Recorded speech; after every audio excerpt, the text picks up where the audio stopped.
Bienvenue sur Rebelle et Sensuelle, le dernier de la série des émotions tabous. On va parler de la colère. Donc, qu'est-ce que c'est la colère? Où tu le retrouves dans ton corps? Les types de colère. Un petit survol. Comment que la colère peut être un cadeau? Et il y a un petit travail pour pouvoir fermer qu'est-ce qu'on a travaillé durant l'épisode. Alors, on se retrouve après l'intro. Bienvenue sur Rebelle et Sensuelle, le podcast où tu explores ta sensualité et ta sexualité sans tabou. Je suis Geneviève Bessette et à chaque semaine, je t'accompagne pour te reconnecter à ton corps et vivre avec plus de liberté. Que tu sois en quête de connaissance de soi ou en pleine guérison, ce podcast est pour toi. Ensemble, avançons avec amour et empowerment. Alors, la colère. Oh mon Dieu, que c'est tabou. Surtout chez la gente féminine. Ou même dans ton enfance. Pense à l'enfant qui se mettait en colère. Mais avant de rentrer dans le sujet, on va faire le même exercice que dans les deux autres. Alors, prends un papier, un crayon.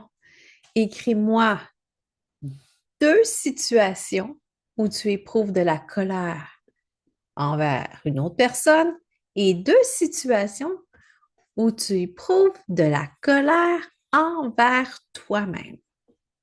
Donc, dans ma série des quatre zones, la colère se retrouve où?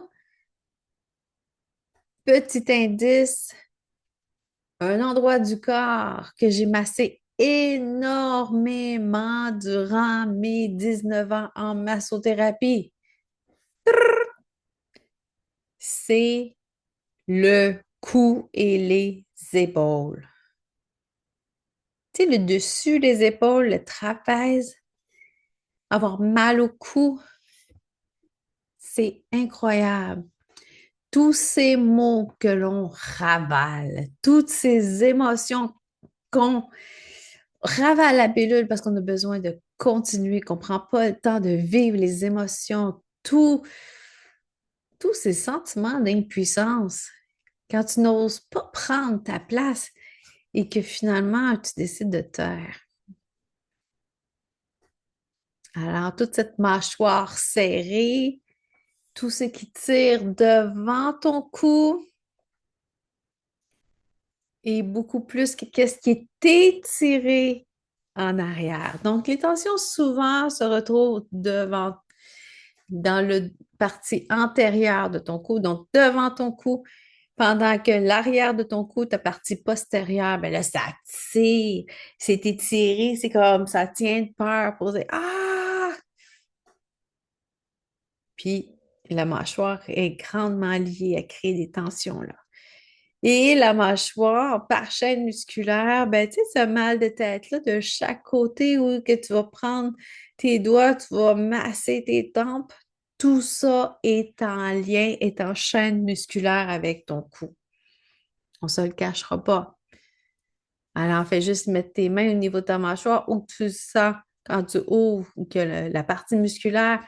Et si ça fait mal, pose-toi la question sur ta colère. Mais on va aller approfondir aussi dans cet épisode. Alors, il y a différents types de colère, que ce soit elle entre l'exaspération jusqu'à la frustration. Ça, tu veux, je vais te donner le soin d'aller consulter Google pour en apprendre plus là-dessus. Donc, il y a vraiment des types de colère qui est relié à certaines choses, par le nuire. Je te laisse faire ton travail sur Google pour ça. Moi, je vais t'amener à un autre niveau à ce moment-là. Je vais t'amener à une colère passive, passive-agressive et agressive. Alors, puisque peut-être que tu n'es pas au courant que tu peux être en colère ou tu t'es jamais donné la permission d'être en colère parce que on te l'a interdit plus jeune, Peut-être que fallait pas que tu sois en colère parce que ça allait manger des coups. Ou qu'est-ce que j'ai déjà connu aussi? Te faire laver la langue avec du savon. Alors, c'est des pratiques que l'on ne fait plus aujourd'hui, mais il y a plusieurs façons de réprimer sa colère ou de avoir de vivre des situations qu'on a dû réprimer notre colère. Alors, au niveau passif, donc, je viens d'en dire un, réprimer sa colère. Donc, c'est refouler. Le deuxième, c'est bouder. Tu sais, cette personne-là qui boude. Mais là, qu'est-ce qu'il y a? Non, non, non, ça va. Quand tu es en désaccord et tu ne veux pas l'exprimer, tu boudes pour éviter d'en parler. Tu vas bouder par le silence. Tu ne pourras pas dire qu'est-ce qui se passe. Et là, ben là, on peut aller décortiquer aussi pourquoi tu ne veux pas dire. Est-ce que tu as peur de te faire rejeter? Bon, là, on parle de la peur ou peut-être que ça est relié avec la honte, la culpabilité. Pour le passif agressif, tu peux saboter une situation. Donc, tu vas rester à un niveau passif, dans le sens où tu ne prendras pas action. Et tu vas t'exprimer par des moyens indirects. Tu vas peut-être vouloir préférer t'affirmer. De façon passive-agressive, oui, s'affirmer, c'est de façon directe, précise, donc tu vas passer le message, mais tout en gardant le respect de l'autre. Et ça, là, tu t'en sens fier. Au lieu de d'éclater ou au lieu de te taire, tu exprimes ton mécontentement en, en gardant le statu quo, dans le sens où, hey, t'as pas d'affaire à être là. Qu'est-ce que tu fais ici? Va-t'en, t'es pas chez vous. Alors, sans tes actions directes précises. Par contre, tu peux t'exprimer de façon agressive, comme protester, hausser le ton, insulter ou même agresser physiquement. Alors, il y a des façons de transformer sa colère en la vivant, en te donnant la permission de la vivre, peu importe avec les niveaux qu'on vient de voir. Ça va permettre de, un, diminuer ta colère parce que tu vas l'exprimer et ça va augmenter la paix en dedans de toi, dans le sens où tu vas voir exprimer tes limites, exprimer ton besoin pour que ce soit bien entendu. Et ça, je ne te dis pas de hausser le ton, mais au lieu de la réprimer, au lieu de partir en vadrouille, mais l'exprimer ta colère, ton mécontentement, c'est d'autant plus bienfaiteur. La façon que l'autre va le recevoir, ça, c'est pas tes affaires. C'est son bagage à lui. Tu as assez du tien à gérer parce que tu vas davantage satisfaire tes besoins d'espace, tes besoins d'être vu, entendu, reconnu, tes besoins aussi d'être respecté, de communiquer, de t'exprimer. Alors, n'oublie pas de te célébrer quand que tu vas avoir exprimé une colère. Et ça m'est arrivé, je crois que c'est hier matin. Ils font beaucoup de construction à côté de chez moi. Depuis début juillet, mon système nerveux est tanné d'entendre des bruits de machines et tout ça. Puis au moment que j'enregistre cet épisode-là, on est à la mi-décembre. Et il y en avait quelques-uns qui se servaient de mon stationnement, donc où j'habite, d'un stationnement commun, pour mettre ces camions-là parce que soit qu'ils ne pouvaient pas rentrer sur le chantier, il n'y a pas de trottoir, il n'y avait pas d'autre place non plus. Alors, ils se décidaient de s'installer là. Puis, ils ont coupé l'accès à un de mes clients à un moment donné. Alors, je suis sortie dehors, étant donné que je le voyais en coaching, ce client-là, fait que j'ai pris ma position. Moi, j'ai tout le temps eu peur d'être en colère. Parce que, comme je t'ai dit, quand que je m'exprimais, il est arrivé un temps de ma vie que je recevais des coups pour tout et pour rien, entre 8 ans et 10 ans. Alors, ça a été un gros, gros, gros travail pour moi. Et des fois encore, mais beaucoup plus avant, quand que je manquais de tact, de spontanéité, puis là, j'avais ravalé qu'est-ce que je voulais dire, puis comme, que je me sentais pas bien en dedans. Mais pour revenir à ces messieurs qui étaient dans mon stationnement qui manquaient, qui bloquaient l'accès à mon client pour aller stationner, ben, je suis sortie dehors. Il y avait quelqu'un qui n'était pas dans son véhicule, mais il y en avait un autre qui était là. Alors, j'ai été cognée, toc, toc, toc, avec monsieur qui décidait de manger son yogourt à ce moment-là parce qu'il était en attente de je sais pas quoi. Et j'ai dit, yo, t'as pas d'affaires ici. Puis là, ça a été, tu sais, c'est comme il me prenait comme une incrédule et tout ça. Pour certaines personnes, une femme, quand elle s'exprime, ben, c'est comme dénigrant. Alors, moi, j'ai maintenu mon ton ferme. J'ai haussé le ton. Je dis, c'est quoi ton problème? C'est parce que je suis une femme que tu te calisses de moi, là? Je suis comme, non. T'es chez nous, tu décalisses. Et là, ça a continué comme ça.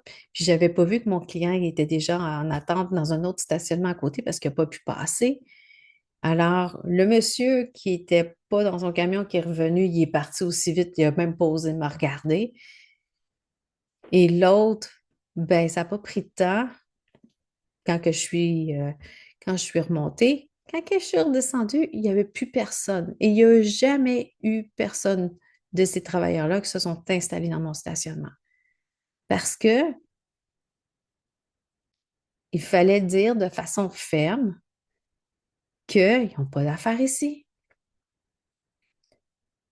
Puis des fois, il y a des gens ou des catégories de gens qui ont besoin qu'on parle le même langage qu'eux autres pour qu'ils puissent comprendre. Comme qu'on dit, on a qu'on disait peut-être être plus jeune, quand j'étais plus jeune au Québec, ceux qui comprennent ni du cul ni de la tête, ben il y en a. Fait qu'il faut que tu t'aies adapté à leur langage pour dire wow, là, je pense que tu dépasses les bornes, là. Je pense que tu n'es pas chez vous, là. Alors, respecter son espace. Alors, oui, mon client, il a pu se stationner et j'ai pu vu personne là.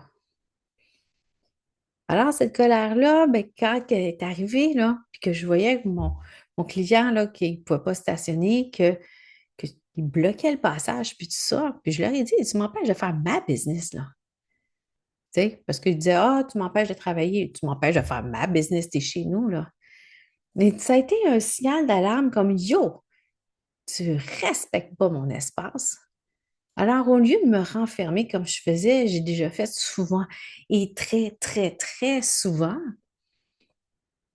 ben avec tout le travail que j'ai fait, puis le travail que je fais en sorte que mes clients puissent ressortir avec cette confiance-là au fil des séances avec moi, mais ça te permet de dire, wow, je suis importante là, mais peut-être que tu n'es pas au courant, mais qu'est-ce que tu fais me plaît pas ou me convient pas, ou euh, c'est comme, tu joues dans mes besoins, puis c'est pas cool là.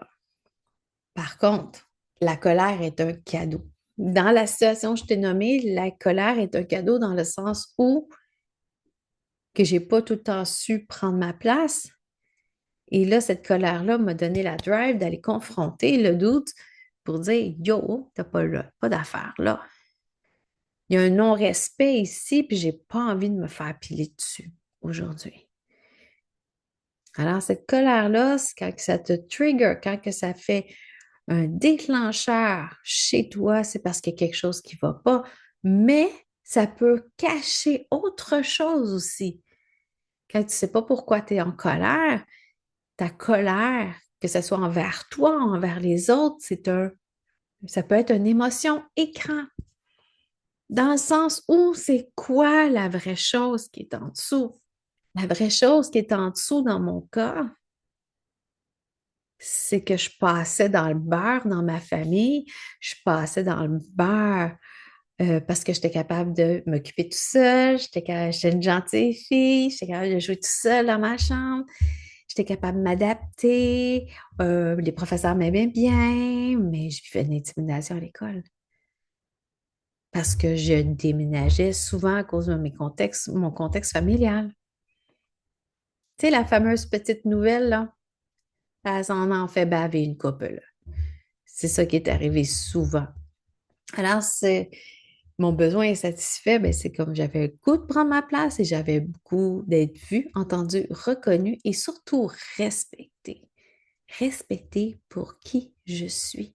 Au-delà de mon orientation sexuelle, au-delà de mon genre, peu importe, j'ai envie de me faire respecter parce que j'ai assez d'amour de moi pour te dire, ben, si ça ne te convient pas, bye bye. Alors, la colère dans des contextes de violence, ça peut être par des actes, par des paroles, par des comportements aussi. Et là, c'est, tu sais, la personne qui décide de donner un coup de poing dans le mur au lieu de le donner dans la face de sa blonde, à un moment donné, il y a quelque chose là. Va te faire traiter, là. Va à la source, là. Ou sinon, tu es un danger public, puis cette femme-là a besoin d'être protégée, ou ce gars-là. Alors, fais en sorte d'avoir un environnement qui est sécurisant pour toi. Et s'il n'est pas sécurisant, mais va trouver de l'aide ou un accompagnement pour que tu puisses prendre les décisions et reprendre le pouvoir sur ta vie pour changer de situation. Et la personne qui est violente, la personne qui t'agresse, va faire en sorte que tu sois responsable de ton acte, de son acte, dans le sens où ah, si tu n'avais pas dit ça, j'aurais pas frappé. Ça, c'est totalement de la déresponsabilisation. Et ce n'est pas toi le problème, c'est l'autre. Maintenant, ça vient dans ta cour de la décision que tu vas prendre. Est-ce que tu veux garder un environnement sécurisant ou tu es encore confortable? Alors, c'est d'autant plus paisible d'avoir un environnement plus sécurisant. Et je l'apprends aussi en sensualité, en sexualité sacrée. On l'a vu aussi dans l'espace sacré, qu'il crée son espace sacré. Ça va te permettre de t'évoluer, d'évoluer, de t'épanouir, de te nourrir, d'élever ta conscience, te permettre d'être toi-même, de te choisir. Alors, tout ça est à rebâtir, surtout si tu as vécu des relations toxiques, violentes, ou tu viens d'un environnement violent dans ton jeune âge. Parce que tu n'as pas créé la réaction de l'autre. L'autre t'a juste été déclenché une réaction chez l'autre. Et sa réponse n'était peut-être pas de la bonne façon. Alors, si tu réprimes ta colère, elle s'accumule. Et peut-être que ça va causer, qu'est-ce que je viens de te raconter aussi, des actes ou des comportements violents. Et ça, ce n'est pas souhaitable. Il y a assez de violence alentour de soi. Et tu peux avoir aussi des comportements violents envers soi. Il y en a combien qui font de l'automutilation parce que la douleur intérieure est beaucoup trop intense. Si on transférait ça par un geste d'amour et de douceur, tu ne mérites pas que tu te fasses mal. Je comprends que tu as mal, mais tu mérites mieux que ça. Trouve la personne pour t'accompagner si tu as envie de sortir de ce rôle de persécuteur envers toi-même pour devenir une victime et que tu vas chercher un sauveur.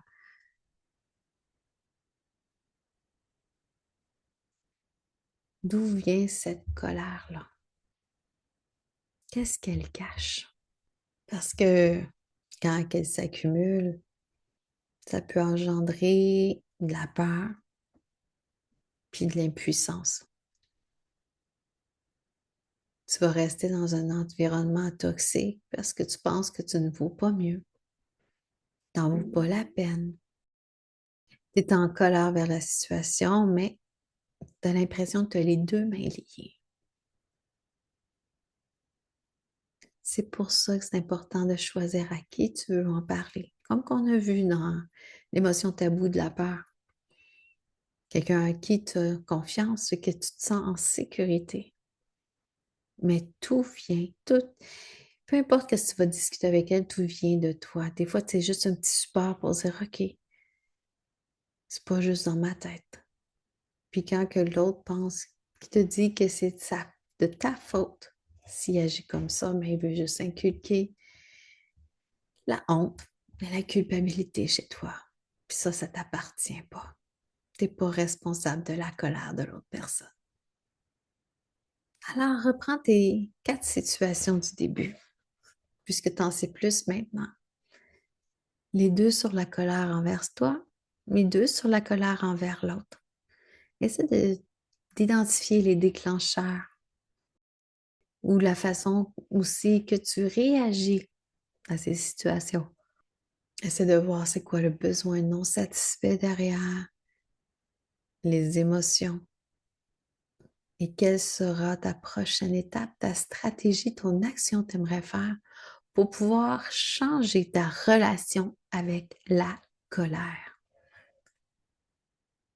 Alors, tu peux m'écrire dans les commentaires ou en stories une situation où tu as vécu de la colère ou qu'est-ce que ça t'a fait réfléchir aussi face à ta situation peut-être actuelle ou passée. Et partage-le dans tes stories en me taguant genevièvebessette.coach. Si tu as besoin de le partager avec quelqu'un d'autre, allez, vas-y, en espérant que ça aide le plus de gens possible. N'importe lequel des 3 ou même les 3, quand tu soupçonnes peut-être une situation que l'autre personne vit. Et on se retrouve la semaine prochaine et je te dis à très bientôt. Merci d'avoir écouté Rebelle et sensuelle jusqu'à la fin. J'espère que cet épisode t'a apporté douceur et clarté. Abonne-toi pour ne rien manquer et si ça t'a plu, partage-le dans tes stories en me taguant à commercial genevièvebessette.coach. Je te retrouve la semaine prochaine pour un nouvel épisode où nous poursuivrons ensemble ce beau chemin vers ta liberté intérieure. À très bientôt.